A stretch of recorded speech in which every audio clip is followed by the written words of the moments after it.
My dear brothers and sisters, imagine a city so radiant, so mighty that it seemed to hold the very heartbeat of the world.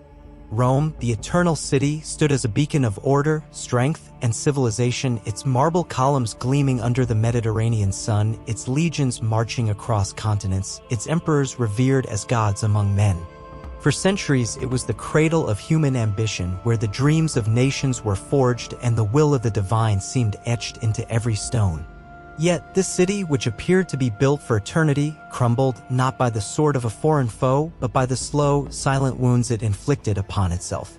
How does an empire, so blessed by providence, fall without a single push?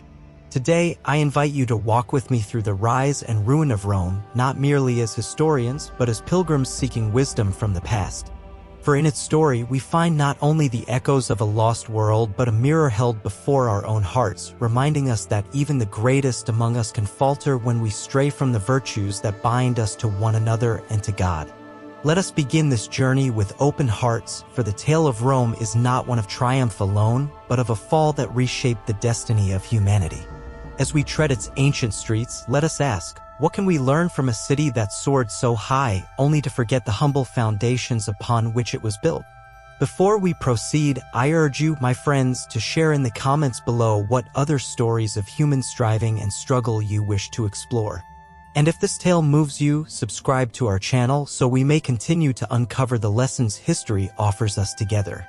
My children, let us first behold Rome at its zenith, a city that seemed to embody the very order of creation. Picture its forums bustling with orators whose words shaped empires, its temples rising to honor Jove and Mars, and its Colosseum roaring with the cries of a people united in spectacle. From the misty hills of Britannia to the sun-scorched deserts of Egypt, Rome's banners flew, its roads stretched, and its laws governed. It was a civilization that believed itself chosen, destined to endure as long as the stars burned in the heavens. Yet, as the book of Proverbs reminds us, pride goes before destruction and a haughty spirit before a fall. Proverbs 16 verse 18. Rome's greatness was not merely in its conquests, but in the virtues that sustained it: discipline, loyalty, and a shared commitment to the common good. Its citizens once placed the republic above personal gain, its soldiers fought not for gold but for honor, and its leaders saw their authority as a sacred trust. But as Rome's power grew, so too did its temptations. The wealth of conquered lands flowed into the city, and with it came a hunger for luxury, a thirst for power, and a neglect of the virtues that had made Rome strong. The marble halls, once filled with debates for the good of all, became arenas of ambition where men sought not to serve but to rule. The people, dazzled by bread and circuses, grew indifferent to the duties of citizenship. And in the fields, the small farmers, the backbone of Rome's early strength, were driven from their lands by heavy taxes and the rise of vast estates owned by the wealthy. Thus, the seeds of division were sown, not by an enemy from without, but by a slow erosion of the spirit within. Like the parable of the sower, Rome's soil, once fertile with virtue, became choked with thorns of greed and apathy. Matthew 13 verse 7. Let us reflect, my friends, how often do we, too, allow the glitter of worldly gain to dim the light of our own calling? As Rome basked in its glory, the cracks in its foundation began to widen, unseen by those who walked its gilded streets. The economy, once a marvel of ingenuity, faltered under the weight of its own excess. Fields, exhausted by centuries of relentless farming, yielded less and less.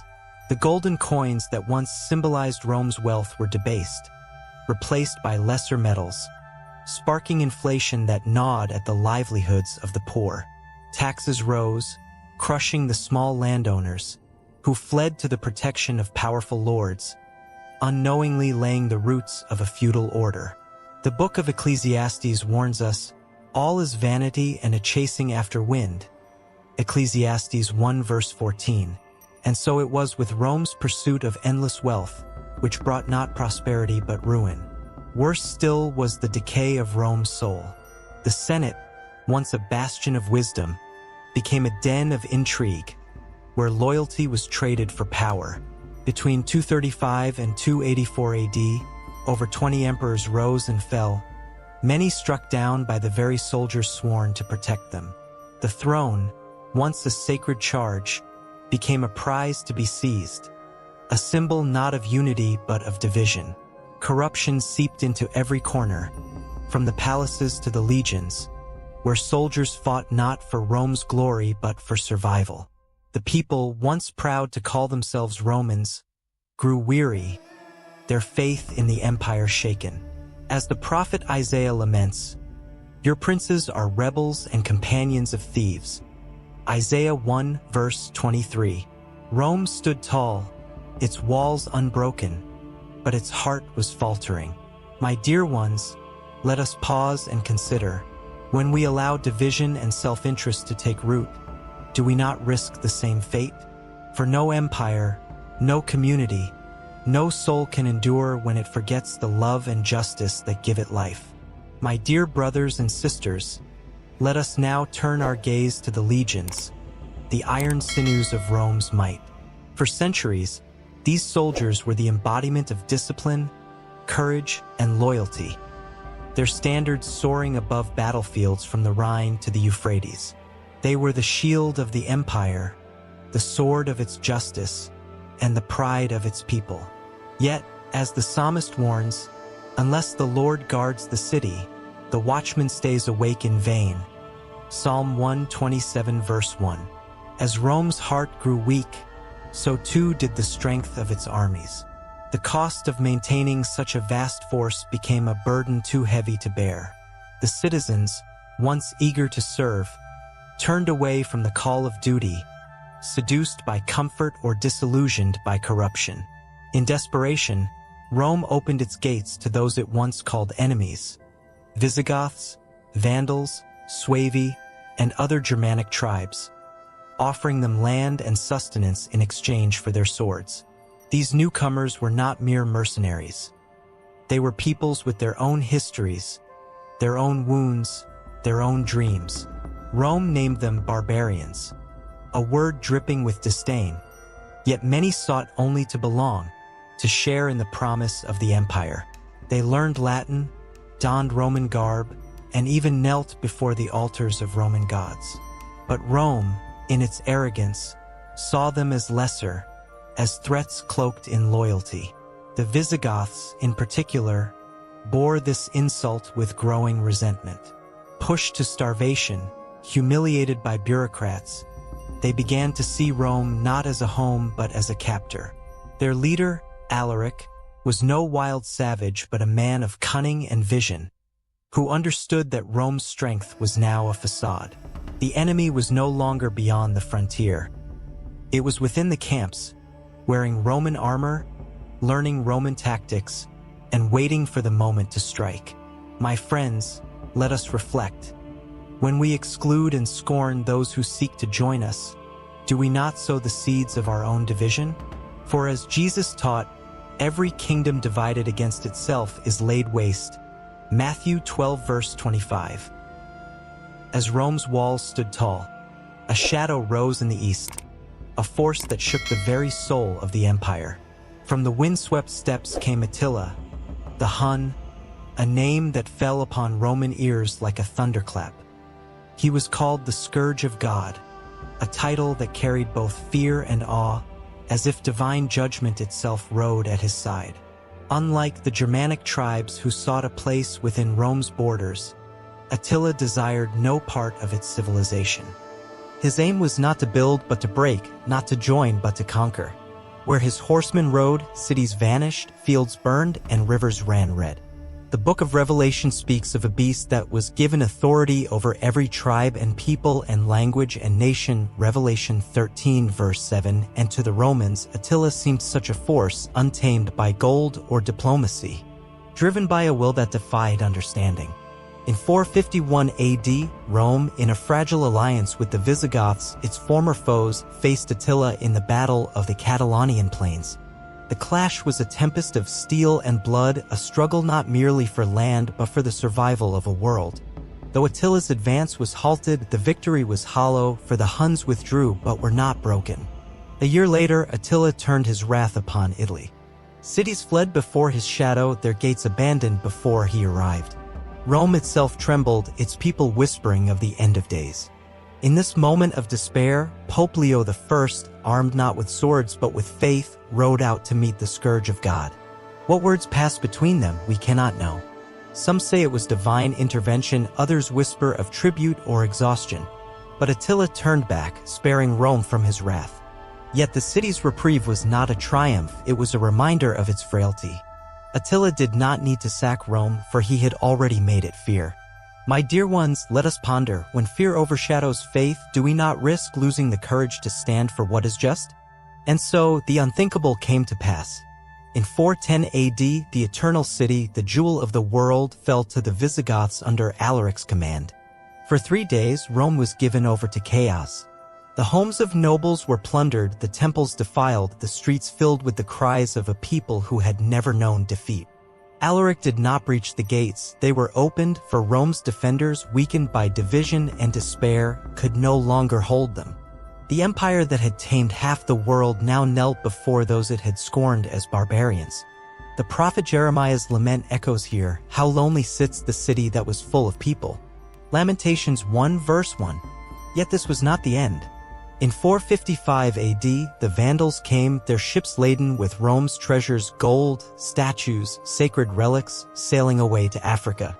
Each blow stripped Rome of its glory, leaving it a shadow of its former self. These sackings were not mere acts of violence, they were judgments upon a city that had forgotten its soul. Rome's walls still stood, but its spirit was broken. The people, once proud to call themselves Romans, now saw their empire as a hollow shell, its promises unfulfilled.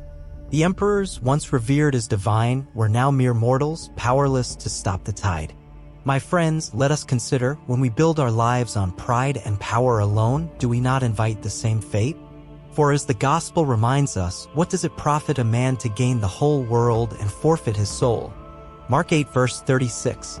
Rome's fall was not the work of a single day, but the harvest of centuries, a warning to all who forget the virtues that bind us to one another and to God. My dear brothers and sisters, let us now witness the final act of Rome's tragedy. In 476 AD, a silence fell over the Eternal City, a silence more deafening than any battle cry. Odoacer, a Germanic chieftain, deposed Romulus Augustulus, the last emperor of the Western Roman Empire. There was no grand clash of armies, no heroic stand, only a quiet surrender, as if Rome had accepted its fate. The empire that had endured for over 1,000 years faded not with a roar but with a sigh. The imperial eagles, once the symbol of unmatched power, lay broken upon the ground. The book of Daniel speaks of kingdoms that rise and fall like chaff of the summer threshing floors, Daniel 2 verse 35, and so it was with Rome, its glory scattered by the winds of time. Yet this was not merely the end of an empire, it was the closing of an age. The Western Roman Empire, which had shaped the world through its laws, its roads, and its vision, dissolved into fragments. In its place rose new kingdoms, Visigoths in Iberia, Vandals in North Africa, Ostrogoths in Italy, each carving out their own destiny from the ruins. The unity of Rome gave way to a fractured Europe, where alliances shifted like sand and wars flared without end. The order that had bound nations together was replaced by the seeds of feudalism as men sought protection not from emperors but from local lords. My friends, let us reflect, when the foundations of our communities crumble, do we not face the same temptation to turn inward, to seek safety in division rather than strength in unity? For as the Apostle Paul reminds us, if one member suffers, all suffer together, 1 Corinthians 12 verse 26. But Rome's story does not end in despair, for even in its fall it sowed the seeds of renewal. The stones of its temples, though broken, became the foundations of churches. The Latin tongue, though no longer the language of empire, lived on in the liturgy and learning of the church. In the quiet of monasteries, monks labored to preserve the wisdom of the ancients, copying texts that might otherwise have been lost to the ages. The Christian faith, once persecuted by Rome's emperors, emerged as the cornerstone of a new order. The church, guided by the successors of Peter, became a beacon of hope, offering not only spiritual solace but a vision of unity in a fractured world. As the psalmist sings, the stone that the builders rejected has become the cornerstone, Psalm 118 verse 22, and so the message of Christ, once scorned, became the light that guided Europe through the darkness. In the East, the Roman legacy endured in the Byzantine Empire, which carried the flame of civilization for nearly 1,000 years more. But in the West, the fall of Rome marked a turning point, the dawn of what we now call the Middle Ages. It was a time of uncertainty yet also of transformation, for from the ashes of empire arose new ways of life, new dreams, and new hopes. The roads of Rome, though overgrown, still carried pilgrims to sacred places. The laws of Rome, though faded, inspired new codes of justice. And the idea of Rome, the dream of a world united under one purpose, never truly died. My dear ones, let us ponder, even in our moments of greatest loss, do we not find the grace to begin anew, to build upon the ruins with faith and courage? And so, my beloved friends, we come to the end of our journey through the rise and fall of Rome. This is not merely a tale of marble and legions of emperors and barbarians, but a mirror held before our own hearts. Rome fell not because of the strength of its enemies, but because it forgot the virtues that had made it great: humility, justice, and love for one another. Its story reminds us that no empire, no nation, no soul can endure when it turns from the light of truth and the call to serve. As Jesus taught, everyone who exalts himself will be humbled, and he who humbles himself will be exalted. Luke 14, verse 11. Let us take this lesson to heart, striving to build communities rooted in compassion, where the stranger is welcomed, the weak are lifted up, and the proud are humbled by the grace of God. I thank you from the depths of my heart for walking this path with me. If this story has stirred your soul, if it has kindled a desire to explore the lessons of history, I invite you to subscribe to our channel that we may continue this pilgrimage together. Share in the comments below what other tales of human struggle and triumph you wish to uncover, for your voices are a vital part of this journey. Let us go forth, my brothers and sisters, not as conquerors seeking dominion, but as servants seeking wisdom, guided by the love that never fails. May the peace of Christ be with you always, and may we meet again in the light of truth. Until then, go in hope and let us build a world worthy of the eternal.